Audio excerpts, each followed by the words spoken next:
When we build shows for clients, I fall back to the original radio clock, if you will. So we literally will, and I use the language, the structured, unstructured podcast. And what we mean by that at Produce Your Podcast is that we will align a format for the host, that how they're going to open the show, maybe they're going to highlight industry insights, if they're going to do Q&A interviews, integrating a special segment that has an opportunity for sponsorship and really showcase their expertise, how they utilize a music bed, professional open and close.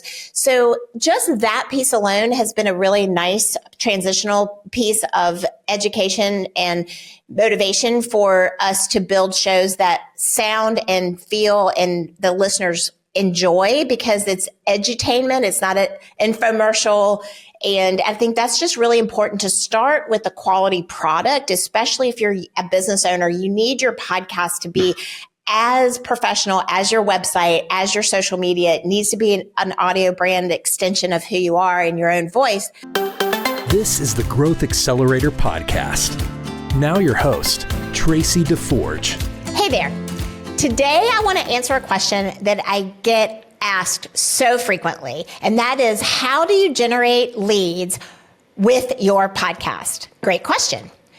A lot of clients come to us with already existing podcasts. And when that happens, we will typically do a very thorough podcast audit. We will look at how the podcast is discovered, how the podcast is formatted, production items. But one of the things that we focus on the most for business owners who want to leverage their podcast for growth is, how are they using their podcast to generate and nurture leads? What we often find is that the podcast is in its one content creation area of the marketing strategy, and all of the other areas, let's say email newsletter marketing or webinars or even live events, if you're doing live events, aren't connecting back to the podcast. And that's where the strategy breaks down. If you reverse your thinking and you think about your podcast being the initial piece of content that you create, and how can you use that to repurpose it, to extend the conversation, to integrate into all of your other marketing areas, that's where you're going to see the most success and be able to generate and nurture your leads. So let's break that down. So we had a client who was very successfully releasing episodes consistently. The audience was responding well to the podcast. And parallel tracked with that, they were also running a very successful webinar strategy. But what they weren't seeing is that the leads from the podcast and from the webinar, neither one of those were converting in the ways that they really thought should be at the level based on the amount of people attending or the amount of people listening. And what we noticed was that a couple of things were happening. The audience of the webinars started dropping off because after they had repeated webinars, they were reaching the same audience over and over again.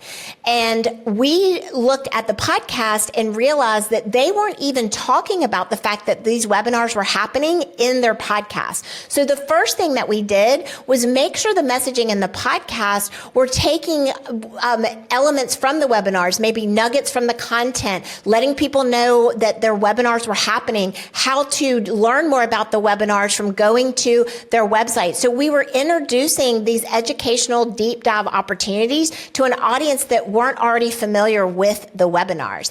And then we were also looking at the content as it was being delivered within the webinar and realizing that they had a huge opportunity to grow the audience for their podcast by just introducing the podcast to the webinar attendees. So in that way, we encourage them to utilize the podcast in their call to action as they were wrapping up the webinar. Maybe the lead wasn't ready to convert right away to a sales transaction, but because of the webinar experience, they wanted to know more about the host of the webinar. They wanted to know more about the business model.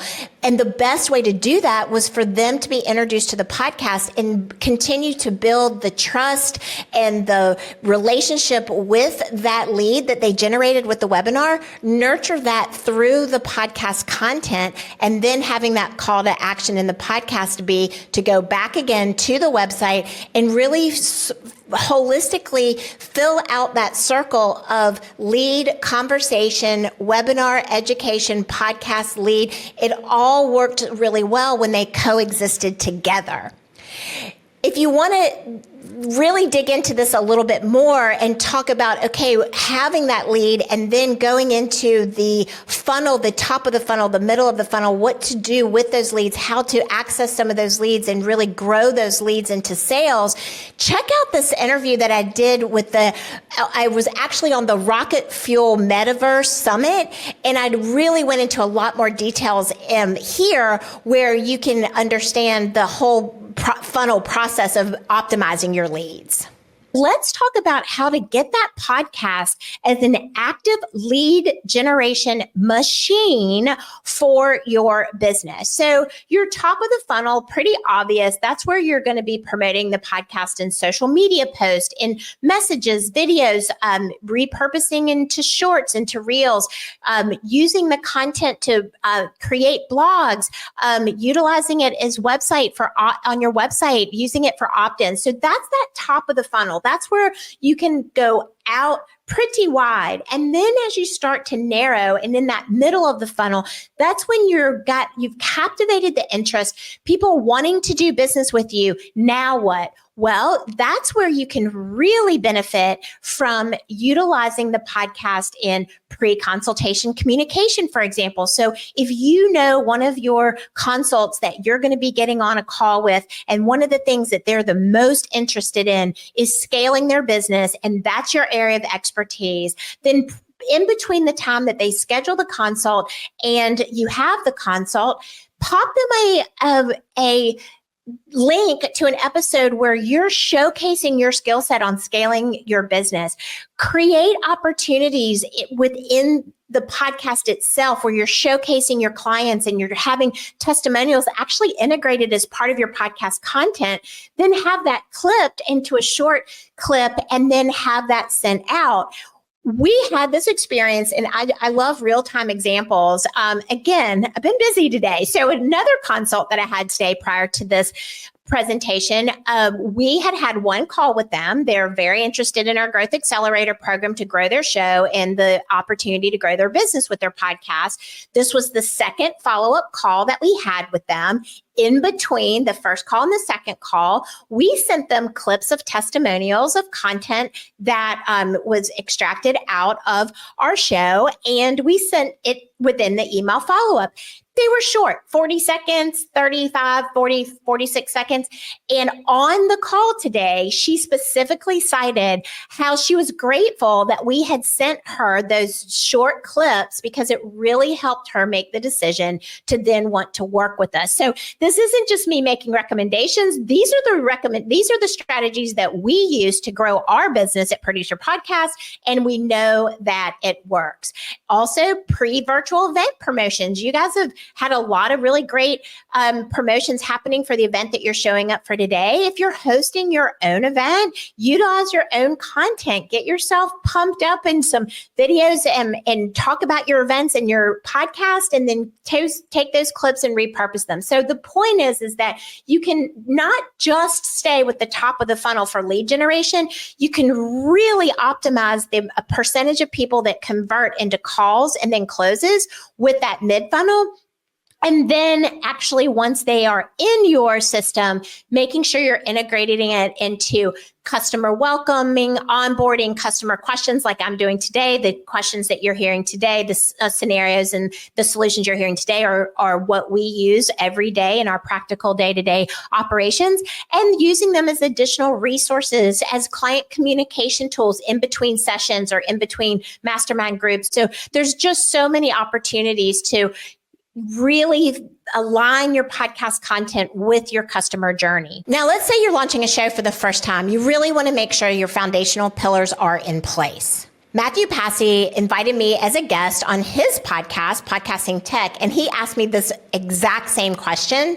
Let's dig into it. When you are working with businesses and they're developing a podcast, what do you find are the strategies that help them reach more listeners with their podcast, and then from there turn that into useful conversions for their business?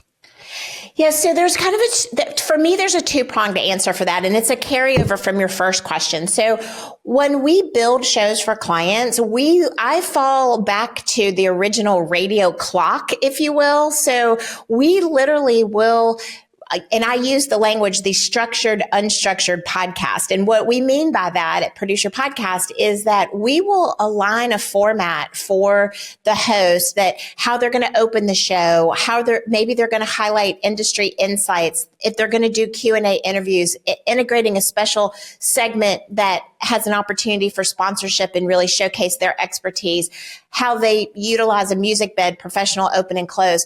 So just that piece alone has been a really nice transitional piece of education and motivation for us to build shows that sound and feel and the listeners enjoy, because it's edutainment. It's not an infomercial. And I think that's just really important to start with a quality product, especially if you're a business owner. You need your podcast to be as professional as your website, as your social media. It needs to be an audio brand extension of who you are in your own voice. And then the audience growth piece becomes a little more simple, not too much more, but a little bit more simple, because everything has that continuity. When people experience your brand on the different platforms, they listen to your podcast, they watch it on YouTube, they go to your website, everything has a nice continuous flow. So that builds the trustworthiness and the credibility factor. And then when you get into really specific growth tactics, I mean, we could talk all day about that, but there's, consistency compounds over time. You've got to commit to a schedule that is going to be attainable for you, that you can not only just survive to maintain, but also thrive in. And because that consistency is so incredibly important for audience growth. And then looking at your marketing strategy and what are you doing organically? What are you doing to integrate your podcast in all the other areas that you're marketing? And then are you setting aside a specific budget to market your podcast maybe inside other podcasts that have similar audiences? So it's not a simple one size fits all, but there's certain pillars of this strategy that I just outlined that if all of those come together, then you're going to have organic and accelerated growth. I love having these conversations with you about how to accelerate your growth in your business and your podcast. If you want to connect with me, head on over to produceyourpodcast.com and you'll find a ton of resources just like the Growth Accelerator Podcast. Congratulations! You're on your way to turning your business or company's podcast into a thriving lead generation and marketing force. Connect with us and schedule a meeting with our team at produceyourpodcast.com. Launch or grow your podcast and start generating more visibility, leads, and sales for your business today. Let's get started.